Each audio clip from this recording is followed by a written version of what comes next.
अस्सलाम वालेकुम नाज़रीन, इशूज़ में तव्हांखे भली कार। नाज़रीन, इंतहाई अहम मामलो इलेक्शन खां पोइ जेको साम्हूं आयो आहे, क़ौमी असेंबलीअ जो इजलास। क़ौमी असेंबली जे इजलास लाइ सदर वज़ीर आज़म पारां उमाणियल समरी उहा रद्द करे छॾी आहे। उन में ॼाणायो आहे त जेके मख़सूस सीटूं आहिनि औरतुनि जूं, अक़लियतनि जूं, सुन्नी इताद काउंसिल जूं, उन्हनि जो जेसि ताईं मुकमल न थींदियूं, उन्हनि खे सीट अलाट न थींदियूं, उन वक़्त ताईं उहो समरीअ खे सही नथो करे सघे, मंज़ूर नथो करे सघे। जंहिंखां पोइ क़ौमी असेंबली जे स्पीकर सदर जी रद्द करण खां पोइ 29 फेबरवरीअ ते क़ौमी असेंबलीअ जो इजलास सॾाए वरितो आहे। आइन ऐं कानून तहत स्पीकर जो चवणु आहे त उहो इजलास सॾाए सघे थो, सदर अगरि उन समरीअ ते सही न करे त 21 ॾींहंनि ताईं। असीं हिन अहम मामले ते अॼु ॻाल्हि ॿोल कंदासीं त आइन ऐं कानून छा थो चवे, सदर जो जेको मौक़ुफ़ आहे ऐं मुख़्तलिफ़ जेके राया अचनि था क़ानूनी, उन्हनि ते असां अॼु डिबेट कंदासीं त असुलु कानून आइन छा थो चए, केतिरनि ॾींहंनि जे अंदरि इजलास घुराए सघे थो, कोरम अगरि पूरो न हुजे त छा क़ौमी असेंबली जो इजलास घुराए सघिजे थो। उन मुख़्तलिफ़ मामलनि ते अॼु असां ॻाल्हि ॿोल कंदासीं। इंतिहाई अहम पैनल असांखे जॉइन कयो आहे कानूनी माहिरनि, बैरिस्टर ज़मीर हुसैन साहब जॉइन कयो आहे स्टूडियो में असांखे। बैरिस्टर साहब वेलकम था तव्हां कयूं, वॾी महिरबानी तव्हांजी, तव्हां वक़्तु ॾिनो। ज़मीर घुमरो साहब बैरिस्टर, उन्हनि बि असांखे जॉइन कयो आहे। बैरिस्टर ज़मीर घुमरो साहब खे वेलकम था चऊं। जॾहिं त GN कुरैशी साहब कानूनी माहिर आहिनि, सीनियर एडवोकेट आहिनि। कुरैशी साहब तव्हांखे बि वेलकम था चऊं, तव्हां KTN न्यूज़ खे वक़्तु ॾिनो इंतिहाई अहम मामले ते ॻाल्हि ॿोल लाइ। जॾहिं त खियलदास कोहिस्तानी नून लीग जो अॻुवाण, असद शहर KTN न्यूज़ इस्लामाबाद जे रिपोर्टर, उन्हनि बि असांखे जॉइन कयो आहे। तव्हां सभिनी खे वेलकम था चऊं। ॻाल्हि ॿोल जी शुरूआत ज़मीर साहब तव्हां खां था कयूं। कीअं था ॾिसो तव्हां सदर समरी रद्द करे छॾी, क़ौमी असेंबली जे स्पीकर ख़मीस ते इजलास तलब करे वरितो आहे, कानूनी हवालनि सां आइन छा थो चवे, कीअं था तव्हां इन शइ खे ॾिसो? सभ खां पहिरियों मां मशकूर आहियां असलम साहब अव्हांजो, अव्हां मधु कयो। ऐं हाणे इहो आहे त जनरल इलेक्शन थिए थी, उन खां पोइ जेके स्टेप्स आहिनि उन्हनि स्टेप्स मां इहो बि आहे त सेशन ऑफ दी असेंबलीज़ खे कॉल करणु, ऐं उहो जेको प्रोविंशियल असेंबलीज़ खे कॉल करण जो इख्तियार आहे उहो गवर्नर खे आहे, ऐं नेशनल असेंबली जो जेको सेशन कॉल करण जो इख्तियार आहे उहो ऑनरेबल प्रेसिडेंट खे आहे। ऐं थिए ईअं थो त पंजाब में ऐं सिंध में उहा ई सेम सिचुएशन जेकी इलेक्शन कमीशन जे तरफ़ां आई त बाबा जेको आहे सो सेशन थियणु खपे या न थियणु खपे, उन ते इहा हिकिड़ी शइ वाज़िह थी आई त गवर्नर साहिबान सिंध ऐं पंजाब वारे वाज़िह जेको आहे सो क्लियरिटी सां उन मौक़िफ़ खे तस्लीम करे ऐं सेशन्स कॉलअप कया, ऐं उते जेको बि जेको प्रोसेस ऑफ गवर्नमेंट हुयो उहो थी वियो। अची नेशनल असेंबलीअ जो मामिलो थियो, केयरटेकर जेको प्राइम मिनिस्टर आहे उन आइन जे आर्टिकल 48 जे तहत प्रेसिडेंट खे जेको आहे सो एडवाइस उमाणी, प्रेसिडेंट जेको आहे सो आइन जे आर्टिकल 48 जे तहत बाउंड आहे act upon the advice of prime minister. उहा हुन जेको डिस्क्राइब टाइम आहे कॉन्स्टिट्यूशन में कि इलेक्शन्स खां पोइ जॾहिं जेको आहे सो 21 ॾींहंनि जे अंदरि अंदरि सेशन कॉल करिणो आहे त उन अंदरि जेको आहे 21 ॾींहंनि जे अंदरि प्रेसिडेंट जेको आहे पहिरियों डिनाइल ॾींदो रहियो, पोइ वरी आख़िर में रिफ्यूज़ करे उहा समरी वापसि कई जेकी आइन जे आर्टिकल 48 जी वायलेशन आहे। ऐं 18वीं तरमीम खां पोइ गवर्नर या प्रेसिडेंट खे को इख्तियार न आहे त हू चीफ मिनिस्टर्स या प्राइम मिनिस्टर जे एडवाइस जे अगेंस्ट वञे, हू बाउंड आहे कॉन्स्टिट्यूशनली त उहो एडवाइस जे तहत पंहिंजा पावर्स एक्सरसाइज कंदो, ऐं जेकॾहिं नथो करे त अदर सेंस में उहा ईअं आहे त आइनी उन उहिदे ऐं आइनी तक़ाज़ाउनि खां इनहराफ़ी आहे। ऐं उन खां पोइ छा थो थिए त जेको आहे सो सदर जेकॾहिं रिफ्यूज़ल थो करे या डिनाए थो करे, उन खां पोइ आइन जे आर्टिकल 91 जे तहत स्पीकर खे इख्तियार आहे त हू जेको आहे सो आइन जे उन तमामु रूह खां 21 ॾींहंनि खां पोइ इजलास घुराए। ऐं इन केस जेकॾहिं असेंबली जो स्पीकर बि अवेलेबल न आहे या को ॿी रीज़न आहे त पोइ इहो आइन में इहो इख्तियार हासिलु आहे असेंबली सेक्रेटरीट खे, त उहा जेको आहे सो सेशन कॉल करे सघे थी। हाणे हिते जेको सदर साहब जेकी एक्सक्यूज़ कई आहे या डिनाइल जो जेकी रीज़निंग ॾिनी आहे उहा इहा ॾिनी आहे त इलेक्शन कमीशन जेकी आहे उहा जेसि ताईं पूरियुनि सीटुनि खे जेके मख़सूस सीटूं आहिनि उन्हनि खे हर पार्टी बेसिस ते क्लियरली जेको आहे सो अलाट न कंदी तेसि ताईं इहो जेको आहे कोरम पूरो नथो थिए। पर इहो सवाल हाणे ॾिठो वञे त इन जो लीगल एस्पेक्ट आहे, इहो जेको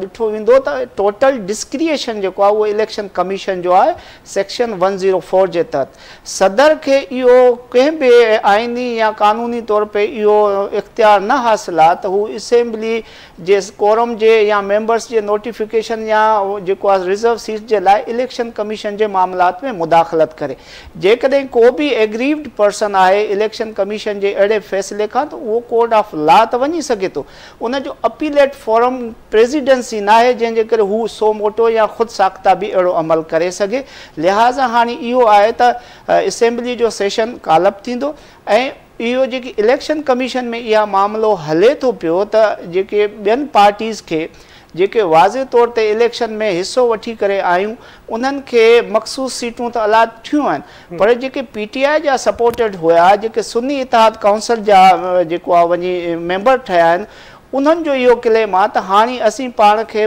मर्ज कयो आहे सुन्नी इतिहाद काउंसिल में त असां जूं सीटूं राइट थियूं थियनि। पर इते हिकिड़ो कानूनी ऐं आइनी पहलू इहो थो अचे त as per the rules and regulation of the election commission के जेकी पार्टी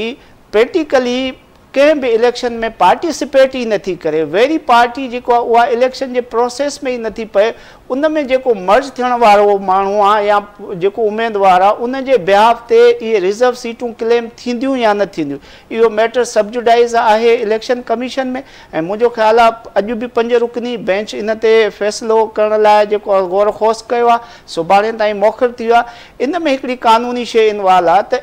प्रैक्टिकली जेकी पार्टी जेको 2024 जे इलेक्शन में पंहिंजे मंशूर तहत पंहिंजे निशान तहत इलेक्शन ई नथी विढ़े, उन पार्टीअ में जेकॾहिं को मर्ज थो थिए त उनजी आइनी ऐं कानूनी हैसियत छा आहे, आया उनखे जेको आहे सो मख़सूस सीटूं मिलणु खपनि या न खपनि, इहो हिकिड़ो कानूनी जेसिताईं सवाल हल न थींदो तेसिताईं मुंहिंजो ख़्यालु आहे इहा इलेक्शन कमीशन इन जो जेको आहे सो रिज़ल्ट ऐं रिज़र्व सीटुनि जी अलाटमेंट कोन ज़ाहिर कंदी। ऐं जेकॾहिं उहा नथी करे त इन जो इहो मक़सदु न आहे त जेको आइन जे रूह खां असेंबलियुनि जा सेशन काल थियणा उहे डिनायल कया वञनि या उन्हनि खां इनहराफ़ी कई वञे। बिल्कुलु ज़मीर साहब, तव्हां बिल्कुलु ठीकु था चओ। जीअन कुरैशी साहब, सदर जी समरी रद्द कई आहे, उन खां पोइ क़ौमी असेंबलीअ जो स्पीकर इजलास ख़मीस ते तलब कयो आहे, कीअं था ॾिसो सदर हिन समरी खे इजलास सॾाइण वारी खे रद्द कयो आहे, उन में जेके जवाज़ ॾियणा आहिनि उहे बि तव्हांजे साम्हूं आहिनि। मुखालिफ़ धुर जेकी स्पीकर जो मौक़ुफ़ आहे या पीपल्स पार्टी ऐं नवाज़ लीग जो मौक़ुफ़ आहे उहो बि तव्हांजे साम्हूं आहे। कानूनी ऐं आइनी तौर ते कीअं था ॾिसो सदर जी समरी रद्द करण खे? अच्छा, मुझे आवाज अची रहियो आहे? जी सर, जी बिल्कुलु अचे थो। जीअन सर, अच्छा, हाणे मूंखे न आहे ख़बर तव्हां हींअर कंहिंखां तबसरो करायो पे लीगल पॉइंट्स ते, पर तमामु ख़ूबसूरती सां हुन पॉइंट टू पॉइंट तव्हांखे एक्सप्लेन कयो आहे, एप्रिशिएटेड। पॉइंट टू पॉइंट उन तव्हांखे ॿुधायो। ॾिसो, थोरो सम्झण जी कोशिश कबी, स्कीम ऑफ द लॉ छा आहे, कॉन्स्टिट्यूशन छा थो चए, merely writing, so constitution is a book, हिन जो मैकेनिज़म हूंदो आहे हुनखे इम्प्लीमेंटेशन कीअं कजे, इम्प्लीमेंट कीअं कजे। आर्टिकल 48 में एडवाइस हुई, सभ खां पहिरीं त हिकिड़ी शइ क्लियर करे छॾियो, प्रेसिडेंट वटि रद्द करण जो को बि राइट कोन्हे, रद्द त करे ई कोन थो सघे न। हा, कंफ्यूजन क्रिएट थींदी आहे, आया ही बिल को वियो आहे या को एग्जेक्टिव ऑर्डर वियो आहे। अगर बिल को वियो आहे प्रेजेंट थियो आहे प्रेसिडेंट वटि त आर्टिकल 75 जे तहत हुनजो प्रोसीजर लेट आउट आहे कॉन्स्टिट्यूशन में, ठीकु आहे न। हाणे ही छो त एग्जेक्टिव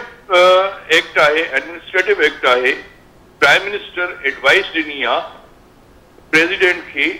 वो रद्द हरगिज़ नथो करे सघे, उनमें वर्ड शल यूज़ थियल आहे। जीअं मुंहिंजे भाउ ईअं तबसरो कयो पियो त बाउंड आहे प्रेसिडेंट, बिल्कुलु बाउंड आहे, shall is binding upon the president who act kando in accordance with the advice forwarded by, submitted by the prime minister. Number 1. Article 48 में एक proviso जरूर आए, पर proviso conditional आ। Proviso जो does not mean जो invoke एकदम सा थी विंदो। हाणे हिन में condition ॾिसो, law में को भी provision जेको आहे, conflict अगर कॉन्स्टिट्यूशन जो को प्रोविजन कॉन्स्टिट्यूशन जेके प्रोविजन सां कंफ्लिक्ट करे थो उनजी इंटरप्रिटेशन कई वेंदी आहे, पर हमेशा लॉ असां कोडिफाइड लॉ में रहूं था न मुंहिंजा भाउ। जी बिल्कुलु, ही मुल्क जेको आहे run by the codified law, constitution is a supreme law, no law can sit over the provisions of the constitution, इन ही कॉन्स्टिट्यूशन में रास्तो भी कढियो वियो आहे त अगरि कंसिडरेशन जे लाइ मोकिले ज़रूर सघे थो, लेकिन वो प्रोवाइज़ो में आहे। इहो थोरो सम्झो, बिल जी सूरत में तो मोकिले सघे थो रिकंसिडरेशन जे लाइ, पर हिन आर्टिकल 48 में प्रोवाइज़ो ॾिनल आहे रिकंसिडरेशन जे लाइ मोकिले सघे थो, पर हिन सिचुएशन में हरगिज़ न, छो त हिन सिचुएशन में 21 डेज़ जी बाइंडिंग आहे इजलास खे कॉल करण जी। ॿी मां जेको हिन मुंहिंजे भाउ जे तबसरे में ॿुधी रहियो हुउसि सीट्स जे हवाले सां, रिजर्व सीट्स जे हवाले सां, रिजर्व सीट्स जे हवाले सां इलेक्शन रूल्स में अमेंडमेंट अची चुकी आहे। उन अमेंडमेंट जे तहत फर्स्ट इंस्टेंस में जेके तव्हां नाला ॾींदा आहियो, ज़ाहिरी ॻाल्हि आहे जेके नाला ॾिना विया हूंदा उनखे पार्टी जे तहत ॾिना विया हूंदा, ऐं उहे जेके नाला हिननि ॾिना उन खां पोइ सुप्रीम कोर्ट जो डिसीजन आयो जंहिंमें हिननि खां उहो इंतिखाबी निशान भी वापसि वरितो वियो। ठीकु आहे, त उन्हनि जी स्टैंडिंग छा थी रहे, इहो थोरो प्रॉब्लम क्रिएट कंदो, कॉम्प्लिकेटेड केस आहे इन द सिनेरियो कि आया इहे सीट रिजर्व हिननि खे, छो त फर्स्ट इंस्टेंस में हिननि कोन ॾिनियूं आहिनि, हिननि जो हींअर इतिहाद थियो आहे, मर्जर जेको थियो आहे सुन्नी इतिहाद में मर्जर थियो आहे, सुन्नी इतिहाद जे तहत हिननि फर्स्ट इंस्टेंस में नाला कोन ॾिना न पंहिंजी रिजर्व सीट्स जा, हिननि फर्स्ट इंस्टेंस में नाला ॾिना पीटीआई जा। ठीकु आहे, पीटीआई त कंटेस्ट ही कान पई करे इन इलेक्शन में, तो उन्हनि वटि निशान भी कोन हो। वो सुप्रीम कोर्ट जी जजमेंट बाद में आई है जॾहिं इलेक्शन कमीशन जी सबमिशन जा फॉर्म सबमिशन जी डेट्स वग़ैरह गुज़री वयूं। Anyways sub judice matter before the election commission आहे, पर इलेक्शन कमीशन के भी उन ते जेको डिसीजन खणण में काफ़ी जेके खणी चइजे तो सोचो वीचार करणो पवंदो ऐं ॾाढी कॉम्प्लिकेशन क्रिएट थींदी। इन्हे खे जवाज़ बणाइण असेंबली जे इजलास खे डिले नथो करे सघे,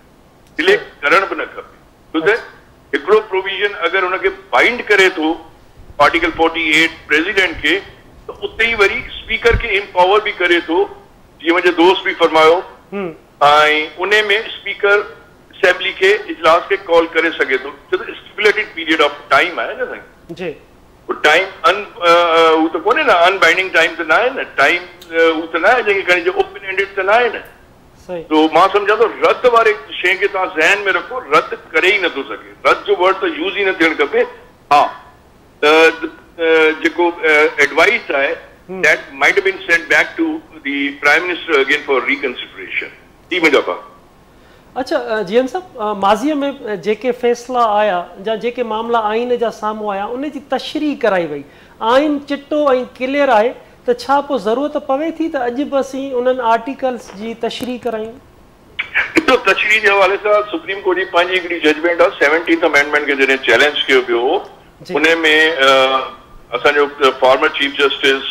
Iftikhar Mohammad Chaudhry was one of the senior most जजिस सिटिंग इन द बेंच। उन ऐं इन पूरी बेंच जेका चयो त भाई जॾहिं तशरीह के बाहिर interpreting the provisions of the constitution तव्हांखे कुझु साइको एनालाइज न आहे करणो, प्लेन रीडिंग में उन्हनि जी जेका इंटरप्रिटेशन करणी आहे, नंबर 1। नंबर 2, सुप्रीम कोर्ट में ॾिसो जुरिसडिक्शन्स आहिनि, हिकिड़ी जुरिसडिक्शन आहे जेका ओरिजिनल जुरिसडिक्शन आर्टिकल 184 में असां चवंदा आहियूं, सब आर्टिकल 3 में सो मोटो टेकअप थींदो आहे, अहिड़ी तरह हाई कोर्ट जी जुरिसडिक्शन ओरिजिनल जुरिसडिक्शन आर्टिकल 199 में आहे। ई जुरिसडिक्शन जेका आहे एडवाइजरी जुरिसडिक्शन आहे, एडवाइजरी जुरिसडिक्शन में आर्टिकल 186 में तव्हां इंटरप्रिटेशन कराए सघो था गवर्नमेंट जे तरफ़ां, का पार्टी का साइल उन में न वेंदी, गवर्नमेंट के शइ ते इंटरप्रिटेशन चाहे थी उहो वञी सघे थी सुप्रीम कोर्ट में, एडवाइस वठी सघे थी, पर उहा बाइंडिंग न हूंदी आहे। जीअं आर्टिकल 189 में आहे, the decision passed by the supreme court of Pakistan shall be binding to the extent it decides the question of law and enunciates the principle of law shall be binding। वो binding nature न हूंदो आहे, recommendatory nature हूंदी आहे advisory jurisdiction में, हू तव्हांखे advice कंदा। वञणु खपे न वञणु खपे तव्हांजो सुवाल आहे, अगरि का इम्पेंडिमेंट क्रिएट थी थो वञे, को हर्डल क्रिएट थी वञे, का अंडरस्टैंडिंग में चाहे जो को बि लॉ जॾहिं ठहंदो आहे त उनजे पोयां इंटेंशन्स हूंदा आहिनि न, पार्लियामेंटेरियंस जा इंटेंशन्स हूंदा आहिनि, वो लॉ छाजे लाइ इनेक्ट किया विया आहिनि, या कॉन्स्टिट्यूशन में वो प्रोविजन छो इंसर्ट कयो वियो आहे, उनजे पुठियां जो इंटेंशन छा आहे, वो इंटेंशन जी इंटरप्रिटेशन को सुप्रीम कोर्ट में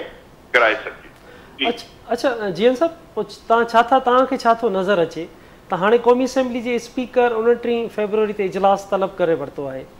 हाणे इन इजलास ख़ैर ख़ूबीअ सां क़ानूनी तौर ते इहो इनखे कामयाबी मिलंदी या सदर इन लाइ ॿिया कुझु क़दम खणी सघे थो? न, सदर खणण जो सदर खे वटि ॾिसो, सदर खे पहिरीं सम्झण जी कोशिशि कयो त स्कीम ऑफ द लॉ में, कॉन्स्टिट्यूशन में सदर जो रोल छा आहे। जी, is a fatherly figure, is a supervisory authority, supervisory, पर इन वटि इम्पावर्ड न आहे असेंबली जे मामलात में। असेंबली जे मामलात में मुंहिंजे हीअं दोस्त चयो पिए त प्रेसिडेंट को स्टेप नथो खणी सघे, सुप्रीम कोर्ट भी उनजे शेड्यूल वगैरह के चेंज नथी करे सके, सो इलेक्शन कमीशन वगैरह जे डिसीजन के। President is not empowered to take any action against the assembly or election commission decision passed by the election commission. हाणे चवण जो मक़सद इहो आहे त स्पीकर जेका कॉल कई आहे, कानून जो बेसिक, कानून जो प्रिंसिपल छा आहे? कानून जो बेसिक प्रिंसिपल इहो आहे त फैसिलिटेट कजे न शयुनि खे, वे आउट कजे न। तो वे आउट कानून में ई ॾिनल आहे, उनखे उन्हनि इन्वोक कयो आहे। अगरि स्पीकर, मां नथो सम्झा छा, पर हुन वटि पावर न आहे त प्रेसिडेंट को हुन ते एक्शन खणी सघियो। पार्टीज़ वेंदियूं, ऑब्वियसली अपोजिशन पार्टी या ॿियूं पार्टियूं वेंदियूं ज़रूर कोर्ट में। आई डोंट थिंक कि को उन्हनि खे रिज़ल्ट हुन मां। ठीक जीएन साहब, असद तव्हां ॻाल्हि ॿोल ॿुधी रहिया आहियो। बैरिस्टर ज़मीर साहब आहिनि, जीएन मुगल साहब आहिनि असां सां गॾु, जीएन कुरैशी साहब, माफ़ कजो मुगल साहब, कुरैशी साहब, जीएन कुरैशी साहब सीनियर एडवोकेट्स आहिनि, कानूनी माहिर आहिनि। उहे पंहिंजी महाराणा राय असांखे ॾेई रहिया आहिनि। इस्लामाबाद में तव्हां रिपोर्टिंग कयो पिया, क़ौमी असेंबली, सुप्रीम कोर्ट सभु ॾिसी रहिया आहियो। कीअं था ॾिसो हाणे इलेक्शन कमीशन जेको फ़ैसिलो आहे उहो अञा ताईं साम्हूं न अची सघियो आहे, मख़सूस सीटुनि वारो, सुनीताद काउंसिल वारो। हाणे कहिड़े तरफ़ मामिलो वञे पियो, कीअं थो इस्लामाबाद में कहिड़ा फ़ैसिला थी रहिया आहिनि? जी बिल्कुल, जीअं त हिन वक़्त ताईं क़ौमी असेंबली जो इजलास ऑफिशियली तौर ते हुननि जो अञा को नोटिफिकेशन साम्हूं न आहे आयो। बहरहाल जेको ॿुधाइनि पिया त क़ौमी असेंबली जो इजलास 29 तारीख़ ते तलब कयो वियो आहे। हुन जा बाज़ाब्ता तौर ते जेके तयारियूं बि इस्लामाबाद में जारी आहिनि ऐं हर तरफ़ जेका आहे मुख़्तलिफ़ जेके पार्टियूं आहिनि उन्हनि पार्लियामानी पार्टियुनि जा पंहिंजा इजलास बि घुराया आहिनि। अॼु नवाज़ लीग तरफ़ां बि इजलास सॾायो वियो हो, जंहिंखां पोइ इसाक डार जेका मीडिया खे ब्रीफिंग ॾिनी आहे ऐं उन जेको 29 तारीख़ ते स्पीकर तरफ़ां इजलास सॾायो वियो आहे उनखे बाज़ाब्ता तौर ते क़ानूनी करार ॾिनो आहे। हाणे ॾिसूं त होॾां ॿिए तरफ़ जेको बैरिस्टर गोहर मीडिया सां ॻाल्हियूं कयूं आहिनि, उन चयो आहे त इजलास हूंदो, इहो गैर क़ानूनी हूंदो ऐं गैर आइनी हूंदो, इहो इजलास असीं हलणु न ॾींदासीं। हिन वक़्तु इस्लामाबाद में उहा ई सूरत हाल आहे जेका माज़ी में इमरान ख़ान जे दौरे हुकूमत में रहंदी हुई, त जीअं अपोज़िशन इजलास करणु न ॾींदी हुई ऐं PTI वारा इजलास करे को मुख़्तलिफ़ बिल मंज़ूर कराईंदा हुआ। पहिरियों ई इजलास जेको क़ौमी असेंबली जो आहे उहो तकरारी बणिजी वियो आहे। इजलास थियण खां अॻु ई इहे जेके हिन पार्टियुनि में हिन वक़्तु ई क्लेश पैदा थी वियो आहे ऐं तकरार वधी वियो आहे समूरनि पार्टियुनि में। ऐं हिकिड़ी पार्टियूं इजलास खणण हलफ़ खणण जे लाइ तयारु आहिनि त ॿिया जेके पार्टी जा जेके मेंबर आहिनि उहे हलफ़ खणण खां बि इनकार करे रहिया आहिनि। मुख़्तलिफ़ हंधनि ते जेके गॾिजाणियूं कनि पिया त उन इजलास खे कीअं रोकराइजे, इहा समूरी जेका जंहिंखे चइजे क़सम पसी वारी जेका हालत आहे उहा हिन वक़्तु इस्लामाबाद जी सूरत हाल लॻी पई आहे। ऐं हिन वक़्तु क़ौमी असेंबली सेक्रेटरीट इजलास जेको 29 फरवरी ताईं स्लग कराइण जूं मुकमल तयारियूं करे वरितियूं आहिनि। मुख़्तलिफ़ मेंबरनि खे कार्ड जारी कया विया आहिनि, मीडिया खे बि उन जूं पासिस जारी कयूं वयूं आहिनि ऐं जेके रूट बि लॻाया विया आहिनि। मुख़्तलिफ़ हंधनि ते चेकिंग बि सख़्तु कई वई आहे त जीअं को बि अणवणंदड़ वाक़ियो न पेश न अचे ऐं जेकी जीअं मुकमल समूरा इंतज़ाम थींदा आहिनि ऐं उन्हनि इंतज़ामनि खे ॾिसंदे ई हिन इजलास खे नज़र में रखंदे असीं ईअं चऊं त इलेक्शन कमीशन बि ज़ाहिर कानून खे नज़र ऐं आइन खे नज़र में रखंदे सदर जी चूंडुनि जो बि शेड्यूल जारी करे छॾियो आहे। उहो चूंडुनि जो शेड्यूल इन करे ई जारी कयो आहे त 29 तारीख़ ते मेंबर कसम खणंदा ऐं इलेक्टोरल रोल पूरो हूंदो, उन खां पोइ फौरी तौर ते सदर जूं चूंडूं कराए सघजनि। हाणे ज़ाहिर आहे हिकु तरफ़ सिर्फ़ु जेके ॻाल्हि माण्हू आहिनि या हिकु तरफ़ जेके पार्टियूं आहिनि, हिकु तरफ़ जेके मुख़ालिफ़ धुर वारा आहिनि, उहे समूरा हिन इजलास खे गैर क़ानूनी गैर आइनी करार ॾेई रहिया आहिनि। ऐं स्पीकर सेक्रेटरीट जो चवणु आहे त आइन जी जेका शिक 91 आहे उन तहत स्पीकर इजलास घुराए सघे थो, इहो क़ानूनी आहे। ऐं कानून में बि ईअं ई आहे त इजलास जेको आहे 21 ॾींहंनि जे अंदरि थियणो आहे जीअं चूंडूं पूरियूं थियणियूं आहिनि। त 29 तारीख़ आख़िरी तारीख़ आहे, इन जे करे इहा हिकिड़ी आइनी घुर्ज बि आहे त क़ौमी असेंबली जो इजलास सॾाए मेंबर कसम खणनि हलफ़ खणनि। इसाक डार जेका मीडिया सां ॻाल्हि ॿोल कई आहे उन में काफ़ी इलाजिक बि आहे त उनजो चवणु आहे त असीं पहिरें त कसम खणाइण जी ॻाल्हि था कयूं, बाद में ॿी ॻाल्हि था कयूं, छाकाणि जंहिं बि मेंबर जो नोटिफिकेशन इलेक्शन कमीशन कयो आहे उनखे आइन मूजिब हर हाल में हलफ़ खणणो आहे। जॾहिं सदर हलफ़ खणण खां इनकार करे रहियो आहे त आइन जी इनहराफ़ी करे रहियो आहे। इन जे करे तव्हां ॾिठो त कुझु ॾींहंनि खां ऐवान सदर जा मुख़्तलिफ़ मामला बि साम्हूं अची रहिया आहिनि त इन मुख़्तलिफ़ क़िस्म जूं जेके करप्शन जूं ॻाल्हियूं आहिनि उहे बि गर्दिश करे रहियूं आहिनि त सदर खे मुख़्तलिफ़ तरीक़नि खां मुंझायो वञे पियो, हिसायो वञे पियो त जीअं उहो इजलास घुराए। बहरहाल सदर बिल्कुलु हिकिड़ो जेको पंहिंजे पार्टी सां हिकिड़ो पार्टी वाइज़ किरदारु अदा कयो आहे। इजलास घुराइण वारी जेका समरी आहे उन ते मुख़्तलिफ़ जेके आहिनि शिकूं हणी वापसि मोकिले छॾी आहे। वज़ीर आज़म हाउस खां वापसि अची वई आहे समरी उहा, ऐं उहा समरी जेका पार्लियामानी वज़ीर आहे पार्लियामानी वज़ारत खां वापसि अची वई आहे। त इस्लामाबाद में हिन वक़्तु ईअं ई चइजे त कसम कस वारी जेका सूरत हाल आहे उहा अञा बि बरक़रार आहे। ऐं सूरत हाल ईअं जीअं अॻ में पाण चवंदा हुआसीं त चूंडूं थींदियूं न थींदियूं, अलाए कहिड़ी सूरत हाल बीहंदी, अॼु चूंडूं मुलतवी करण लाइ फ़ैसिला पिया थियनि, हीअं पियो थिए। ऐं हीअं साॻी सूरत हाल हिन वक़्तु इहा हली रही आहे इस्लामाबाद जे जेको गादी वारे शहर में। त इजलास सॾायो वेंदो न सॾायो वेंदो, मेंबरनि खे हलफ़ खणणु ॾिनो वेंदो न ॾिनो वेंदो, इन क़िस्म जा जेके राया आहिनि उहे इस्लामाबाद में गर्दिश करे रहिया आहिनि। बिल्कुलु असद, ॻाल्हि ॿोल पाण जारी रखूं था, तव्हां मौजूदु रहिजो। ज़मीर हुसैन साहब, बैरिस्टर साहब, ॻाल्हि ॿोल तव्हां ॿुधी रहिया आहियो, GN कुरैशी साहब जी तव्हां ॻाल्हि ॿोल ॿुधी, त हाणे सवाल पैदा थियनि था। असद ॿुधाए रहियो आहे त खोड़ सारा मुंझारा बि आहिनि, आइनी तौर ते तव्हां शयूं क्लियर बि कयूं आहिनि त आइन छा थो चवे, पर हाणे मख़सूस जेके सीटुनि जो मामिलो अचे थो साम्हूं उन में अक़लियतुनि जो अचे थो, औरतुनि जो अचे थो, सुन्नी इत्तेहाद काउंसिल जो मामिलो अचे थो जंहिंमें सदर जवाज़ ॼाणायो आहे। हाणे आख़िर इन जेके मख़सूस सीटूं जेके खुटंदियूं इन जो तरीक़ेकार छा हुजणु घुरिबो, इन जो हल छा निकिरंदो? हाणे अर्ज़ु इहो आहे त जेको इहो सदर जवाज़ ठाहियो आहे इहो त लीगल या जेको आहे सो वैलिड आहे कोन। बाक़ी हिकिड़ो सुवाल इहो बि आहे त आया जेकॾहिं इलेक्शन कमीशन 104 जे सेक्शन जे तहत पावर्स एक्सरसाइज़ करे थी ऐं जेकॾहिं कंहिंखे बि जेके सुन्नी इत्तेहाद काउंसिल आहे उन्हनि खे सीटूं ॾिए बि थी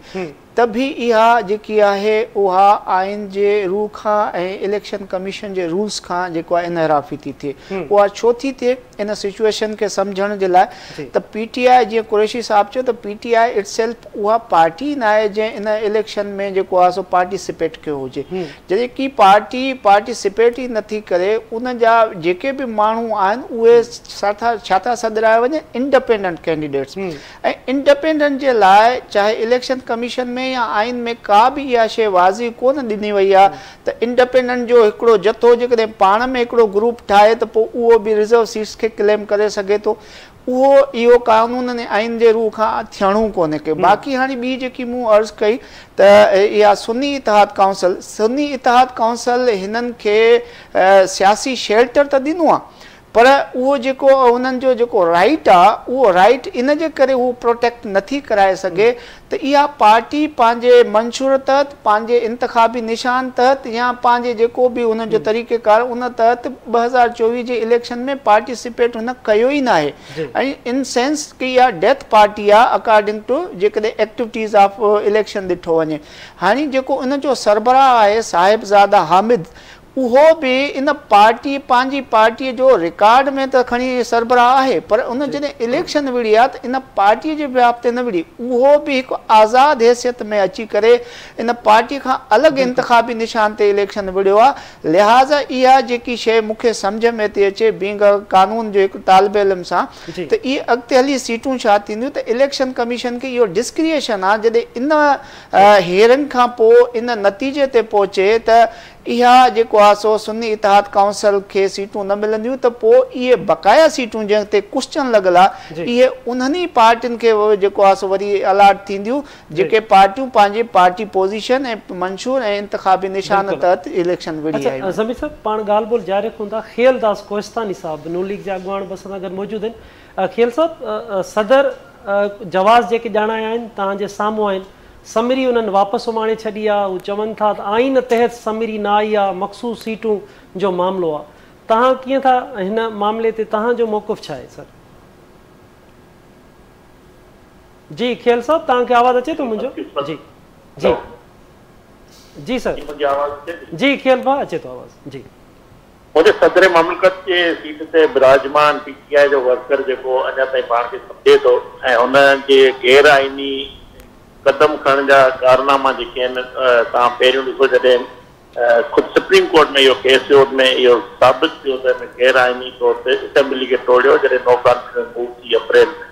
में उन खां पोइ हुन काज़ी फाइज़ ईसा साहिब जे ख़िलाफ़ जेको चीफ जस्टिस आहे हुनखे सदारती हिकिड़ो फरमाइशी ऑर्डिनेंस जारी कयो ऐं हिनजी इन क़िस्म जी हिन जो कई हिकिड़े चूंडियल वज़ीर आज़म शहबाज शरीफ़ साहिब आहिनि और न खणायो त अहिड़े क़िस्म जो ई हरकतूं ऐं आइन तोड़नि जा कई दफ़ा हिन इहो वर्जायो आहे हाणे बि गैर कानूनी तौर ते जेको सो हिनखे आइन मुताबिक़ हिनखे असेंबली जो इजलास घुराइणो अगरि ही नथो घुराए त स्पीकर वटि इहो इख्तियार आहे 21 ॾींहं में उहो ऑटोमेटिक इजलास समन थी वेंदो ऐं आउं सम्झां थो ही वेंदे वेंदे जेके भी गैर कानूनी हरकतूं करे थो इन में ही आर्टिकल 6 हिन जो लागू थियणु खपे अहिड़े माण्हू ते जेको आइन खे तोड़े थो ऐं सुप्रीम कोर्ट जॾहिं हुनखे सर्टिफाई करे छॾियो हुन फैसले में जंहिंमें कासिम सूरी जो उन वक़्त जो डिप्टी स्पीकर ऐं वज़ीर आज़म उन वक़्त जो ऐं सदर मुल्क हे गैर कानूनी कमु हुननि शुरू कयो ऐं उन जे ख़िलाफ़ बि अगरि उन वक़्तु कार्रवाई थिए हा त हीअ अॼु अहिड़े क़िस्म जूं फैसला न करे अहिड़े क़िस्म जूं रुकावटूं पैदा न करे जेके आइन में हुनजे इख्तियार खे हू पंहिंजी हिकिड़ी पार्टी सां वाबस्तगी जे बुनियाद ते करे थो सदर मुल्क पूरे मुल्क जो आहे कि पार्टी जो सरबराह न आहे हू हिन मुल्क जो सभ खां वॾो उहिदो आहे जंहिंजो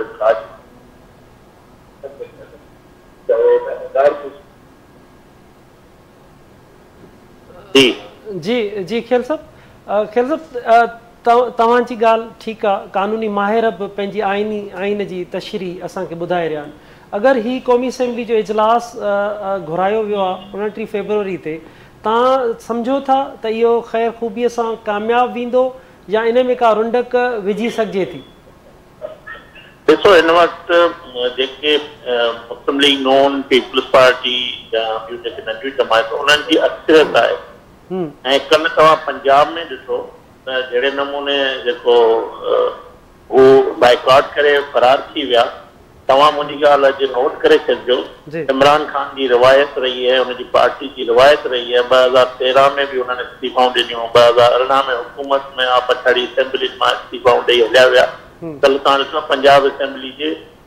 इलेक्शन जो वज़ीर आला जो हुननि बाइकॉट कयो त इहो छा मूंखे ॿुधाइणु पसंदि कंदा हे जेको हिननि खे मैंडेट अवाम इन लाइ ॾींदो आहे त हीउ जेको सो वञी इलेक्शन पार्लियामेंट खे बेतौकीरी कनि हुन प्रोसेस हुन बिज़नेस में शामिल थियण बजाए बाइकॉट ऐं इस्तीफ़ानि जो ऐं हीउ हिकु दफ़ो वरी इस्तीफ़ाउनि ॾे वेंदा ऐं तव्हां ॾिसो ही असेंबली ते हिननि वटि जवाज़ न आहे कंहिं बि शइ जो जवाज़ हूंदो न जमहूरियत जो हुस्न आहे अपोज़िशन खे पंहिंजो किरदारु अदा करणु खपे केरु रोकियो हिननि खे त भई तव्हां इलेक्शन में पंहिंजो पीपल्स पार्टी बिलावल भुट्टो साहिब जो बयानु पुछो त मूंखां वोट न घुरियो तव्हांखे अगरि तव्हां सम्झो त तव्हांजी उनमें अंग अखर तव्हां वटि हुआ एतिरा तव्हां ॾे हुआ त तव्हां पंहिंजो वज़ीर आज़म लाइ इलेक्शन खटे सघियो त अगरि पीपल्स पार्टी खे हलायो आहे त हू असल में इंतिशार चाहिनि था इहा 2013 खां हिन पार्टी जी रिवायत रही आहे धरणो हुजे 2014 में या हुन खां पोइ इक़्तिदार में अचण खां पोइ जेको इंतिशार जी सियासत कई उहो मुल्क खे डिस्टेबलाइज़ करणु IMF खे जेको ख़त लिखियो वियो आहे त हुन में तव्हां ॾिसो त हुननि जो रोल इहो जेको मादी जो उहो अञा हुन रवश ते उहो बीठल आहे ऐं उनजी ग़लतियुनि जो मुल्क जेको सो नुक़सानु भरे पियो ऐं पाकिस्तान जी मईशत भरे पई पाकिस्तान जी जमहूरियत खे भरे पई त असांखे को इन शइ जो कोन्हे त सुभाणे बाइकॉट कनि था सुभाणे एहतजाज कनि था हुननि जो इख्तियार आहे हुन पार्लियामेंट में अचनि वोट खणनि ऐं पोइ जेकॾहिं एहतजाज कनि था या बाइकॉट कनि था इहो हुननि जो तवाबीज़ आहे अच्छा सदर ऐं PTI जे अॻुवाणनि जो चवणु त कोरम पूरो नाहे कोरम पूरो क्वेश्चन साहब तव्हां करे सघंदव बिल्कुलु असां कोरम पूरो कंदासीं ऐं असां वटि अक्सरियत आहे ऐं इंशाअल्लाह ही सिर्फ़ु जेको पार्लियामेंट खां भॼणु चाहिनि था ही इंतिशार चाहिनि था ही पार्लियामेंट जी बेतौकीरी चाहिनि था ही मुल्क जी जॻह असांजी दुनिया में करणु चाहिनि था हिननि जो ॿियो को एजेंडा न आहे ठीक कोहिस्तानी साहब खेलदास कोहिस्तानी ज़मीन साहब खेलदास कोहिस्तानी साहब मौक़ुफ़ हो तव्हां हिन समूरी सूरताल खे ॾिसी बि रहिया आहियो, आइनी तौर ते तव्हां सभिनी शयुनि खे सम्झो बि था त मुंझारा जूं ॻाल्हियूं साम्हूं अचनि थियूं त इस्लामाबाद में मुंझारा आहिनि, इजलास थिए थो पर खोड़ सारा मुंझारा पैदा आहिनि। कीअं था ॾिसो इन खे, त कीअं मुंझारा ई वधंदा, इन जो तव्हांखे हल थींदे नज़र अचनि था मामला, त ही ख़ैर ख़ूबी सां मामला हल थी वेंदा? साईं अर्ज़ु इहो आहे त जेको कन्फ्लिक्ट आहे जंहिंखे तकरार जीअं असद साहब बि ॿुधायो, हाणे हिकु जेको आहे सो सूरत हाल इहा आहे त सियासी तौर ते त असीं इनखे सियासी तकरार त चई सघूं था, आइनी बहरान या क़ानूनी तकरार जी का बि अहिड़ी सूरत हाल क़ानून ऐं आइन जे रूह खां कान्हे का। ऐं सियासी तौर ते हर सियासी पार्टी खे इहो जेको आहे सो आइनी ऐं जमहूरी हक़ आहे त हू पंहिंजो प्रोटेस्ट करे, ऐं प्रोटेस्ट करण सां गॾु जेको आहे सो हू उन जमहूरी इक़्तिदारनि ऐं जमहूरी रिआयतुनि जो बि ख़्यालु रखे। जेकॾहिं इन तरह सां उहे न कंदा त उहो लाज़मी हिकु अनारकी जी सूरत हाल हूंदी, ऐं जॾहिं अनारकी ऐं बेयकीनी जी सूरत हाल हूंदी त उन जे लाइ बि कानून ऐं रियासत पंहिंजा जेको आहे हक़ ऐं रस्ता रखे थी। हाणे इहो आहे त सियासी तौर ते जेकॾहिं इन शइ खे ॾिठो वञे त इहा मुमकिन आहे, ऐं इहो जेको कनि था इहो हिकु सियासी पार्टियुनि जे लाइ जेकॾहिं हू सम्झनि था सियासी बका जे लाइ लाज़मी आहे त उहो भली कनि, पर आइन ऐं कानून जे रूह खां जीअं हाणे सदर साहब जेको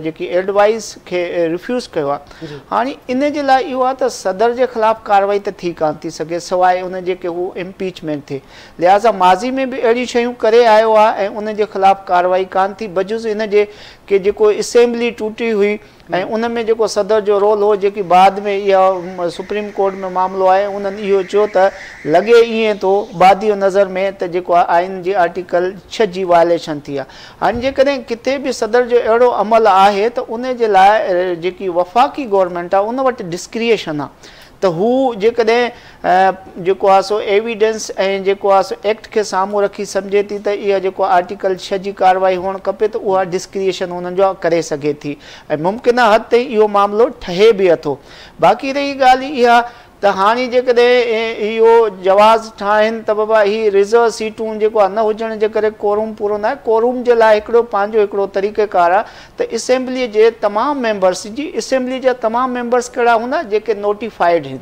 उन्हनि जे हिसाब सां उन्हनि खे 3 हिसनि में विरहायो ऐं 2 हिसा न हुजनि, हिकु हिसो हुजे त पोइ इहो कोरूम ऐं नॉन कोरूम वारो इशू थींदो आहे। हिते त हाणे तव्हां ॾिसो वाज़िब मेजॉरिटी आहे, सिर्फ़ु मसइलो छा आहे त इहे 25-26 सीटूं जेके मखसूस आहिनि उन्हनि जे हुजण या न हुजण सां कोरूम वारो जेको क्लाज़ आहे या कोरूम वारो इशू आहे उहो पूरो कोन थो थिए। इहो बि हिकिड़ो सियासी इशू आहे, इन जो क़ानूनी तौर ते इहो को मामिलो ठहे कोन थो पियो। बाक़ी मुस्तक़बिल में हींअर उहा अदालत बि न रही आहे जेकी माज़ीअ में अदालत रही, माज़ीअ जी अदालत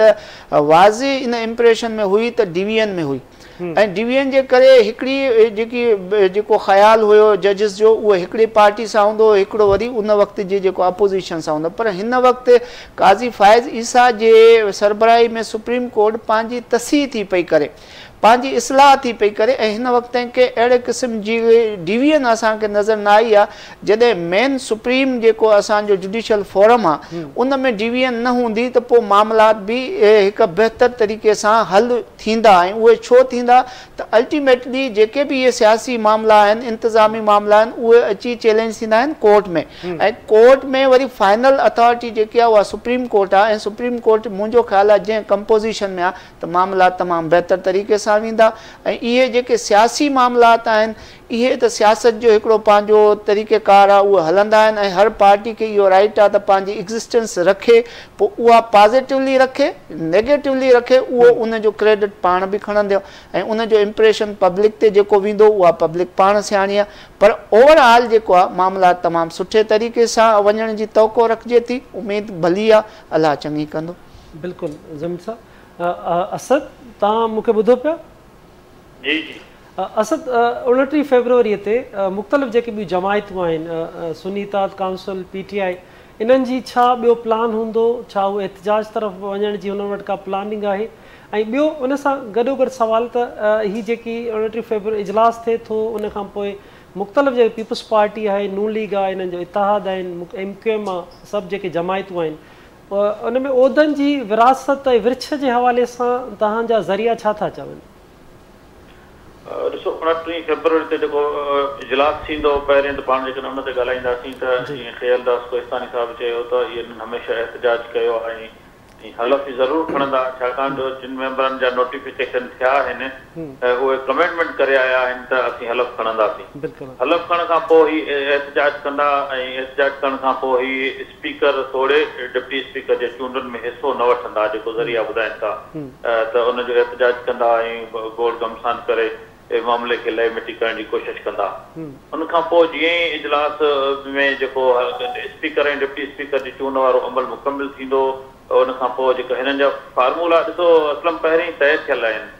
हिननि जूं जेके क़यादतूं पाण में आसिफ अली ज़रदारी शहबाज शरीफ़ ऐं मियां नवाज़ शरीफ़ समेत MQM जा जेके अॻुवान जूं जेके गॾिजाणियूं थियूं पाण में उन्हनि जो फार्मूलो हिकिड़ो तय थियल आहे ऐं समूरा उन फार्मूले तहत ई ज़ाहिर आहे त वज़ारतूं वठंदा MQM खे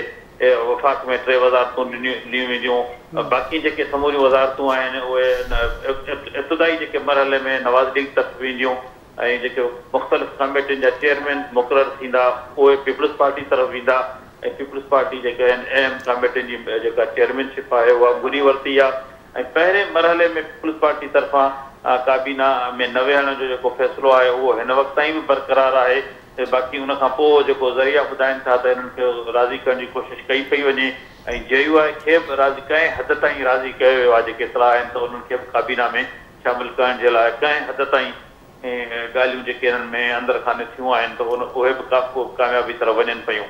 बहरहाल पहिरें मरहले में MQM मां ऐं नवाज़ लीग तरफ़ां जेके आहिनि वज़ारतूं वरितियूं वेंदियूं ऐं उन्हनि वज़ारतुनि खां पोइ पीपल्स पार्टी खे कमेटी जी चेयरमैनशिप ॾिनी वेंदी कमेटी जी चेयरमैनशिप खां पोइ जेको ॿियो मरहलो ईंदो इन दौरान थी सघे थो त Peoples Party central executive committee जो इजलास घुराए ऐं पंहिंजे फ़ैसिले ते नज़रसानी करे छाकाणि जो सगारियुनि धुरियुनि तरफ़ां बि प्रेशर आहे पीपल्स पार्टी ते त हू वज़ारतुनि में वेहनि ऐं ख़ासि तौर ते शहबाज शरीफ़ जी कोशिशि आहे त हू अकेले सिर हुकूमत न करे उन में पीपल्स पार्टी खे शामिलु करे ऐं गॾोगॾु नवाज़ शरीफ़ या शहबाज शरीफ़ ते जेको मक़ामी जेके अॻुवान आहिनि चूंडियल मेंबर आहिनि उन्हनि जो बि काफ़ी तइदाद में प्रेशर आहे त उहे पीपल्स पार्टी खे ज़ाहिर आहे त उन में शामिलु कराइण जी कोशिशि में आहिनि त जीअं अकेले सिर जेका आहिनि हीअ जेको ॿार आहे हे जेको मईशत मुंझारे जो शिकार आहे मुल्क हिकिड़ो मांधान तरफ़ वञे पियो हिकिड़ो महांगाई जो जेको मामिलो उरूज तरफ़ वञे पियो IMF सां ॻाल्हियूं आहिनि या ॿिया मामला आहिनि त उन्हनि में पीपल्स पार्टी बि असांजी नफ़े नुक़सान में स्टेक होल्डर हुजे छाकाणि जो हिन वक़्तु सूरत हाल जेका रही आहे उहा नफ़े जहिड़ी न आहे मुल्क जी जेका मुआशी सूरत हाल आहे उहा यकीनन नुक़सानकार ऐं सख़्तु फ़ैसिला कया वेंदा ऐं उन सख़्तु फ़ैसिलनि ते मुल्क जो अवाम ज़रूरु जेको आहे वरी हिकु भेरो ॿीहर एहतजाज बि कंदो ऐं मुल्क में हिकिड़ो महांगाई जो हिकिड़ो नओं जेको राकास आहे उहो बि साम्हूं ईंदो तव्हां ॾिसंदव जेके IMF सां ॻाल्हियूं थींदियूं हुन में सब्सिडी ख़तमु थियण वारा जेके मामला आहिनि उहे साम्हूं ईंदा ऐं केतिरनि ई एटम्स तां केतिरनि ई शयुनि तां सब्सिडी वापसि थींदी जंहिंखां पोइ मुल्क में हिकिड़ी महांगाई थींदी ऐं आम माण्हू समेत जेको वापारी तबिको आहे या ॿिया तबिका आहिनि उहे एहतजाज तरफ़ बि ईंदा ऐं मुल्क में इहो जीअं माहौल गर्मी वारो आहे उहो को घटिजंदो कोन उहो माहौल गर्मी वारो वधंदो रहंदो इन जे करे ई जेके नवाज़ लीग जी जेका क़यादत आहे या ॿिया अॻुवान आहिनि उहे चाहिनि था त पीपल्स पार्टी उन्हनि सां आहिनि समूरनि मामलनि में भाङी भाईवार हुजे ठीकु आहे असद अच्छा ज़मीर साहब असद जी तव्हां ॻाल्हि ॿुधी ॿुधी त मुआशी मामलनि ते ऐं इन खां अॻु में जेकी गॾियल प्रेस कॉन्फ्रेंस थी शहबाज शरीफ़ साहिबु ज़रदारी साहिबु ऐं बिलावल साहिबु उन में जेकी शहबाज शरीफ़ साहिबु ॻाल्हि रखी त हीउ जेको असांजो मिलणु आहे उहो चार्टर ऑफ इकानमी आहे तव्हां छा था सम्झो त ईंदड़ जेकी हुकूमत हूंदी उनखे केॾा वॾा चैलेंजिस हूंदा से अर्ज़ु इहो आहे त हिन वक़्तु जेकी पाकिस्तान जी सूरत हाल आहे उन में ॿ जेके मेन जेके इशूज़ आहिनि उहो इंटरनली हुजनि या एक्सटर्नली हुजनि उहे हिकिड़ा इहे आहिनि त जेको अंदरूनी सियासी ख़लफ़शार आहे ऐं गैर यकीनी जी जेकी सूरत हाल अपोज़िशन जे तरफ़ां यानी कि जेकी हींअर PTI जा सपोर्टेड आहिनि उहे अपोज़िशन में ई आहिनि डेफिनेटली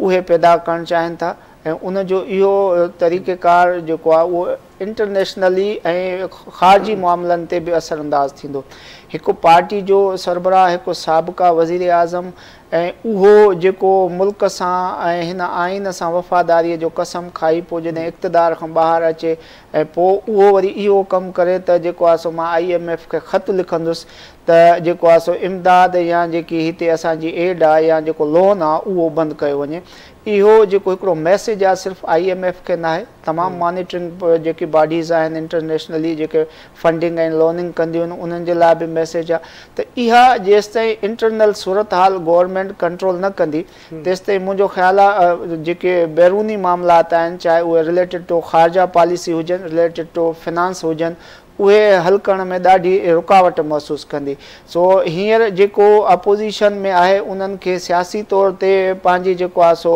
मैच्योरिटीअ जो मुज़ाहिरो करिणो ऐं हुकुमरान तबिके खे वॾे ज़हन ऐं वॾे दिलि जो मुज़ाहिरो करे हलणो पवंदो। अदरवाइज़ इहो छा थींदो त ख़ारजी मामलनि में, फिनेंशियल मामलनि में ऐं अंदरूनी मामलनि में असीं इन्हनि जेको मुश्किलातुनि जो शिकार थींदासीं जंहिंजे करे असीं जेको आहे पोइ अवामी सूरत हाल ते, मुल्की सूरत हाल ते अकेला थींदा वेंदासीं, महांगाई वधंदी वेंदी। सो हींअर डिसीशन जेको आहे उहो बाल जेको आहे उहो हुकुमरान धुर जे कोर्ट में आहे त उहे उन बाल सां कीअं था खेॾनि। आया उहो बाल खे जेको आहे अवाम ऐं रियासत जे भलाई जे लाइ कलेक्टिवली डिसीशन्स था वठनि विदाउट अक्रॉस दी पॉलिटिकल जेको आहे अपोज़िशन विक्टिमाइज़ेशन खां छॾे करे ॿाहिरि था निकिरनि, या जेकॾहिं सियासत ई कंदा रहंदा जीअं PTI कंदी रही आहे त इन ई तरीक़े जी या इन ई तिज़ जी जेकॾहिं हीअ हुकुमरान बि सियासत कंदा त महांगाई वधंदी, इंतिशार वधंदो, पाकिस्तान अंदरूनी मामलनि जो बि शिकार थींदो ऐं इंटरनेशनली उहो सफ़ारती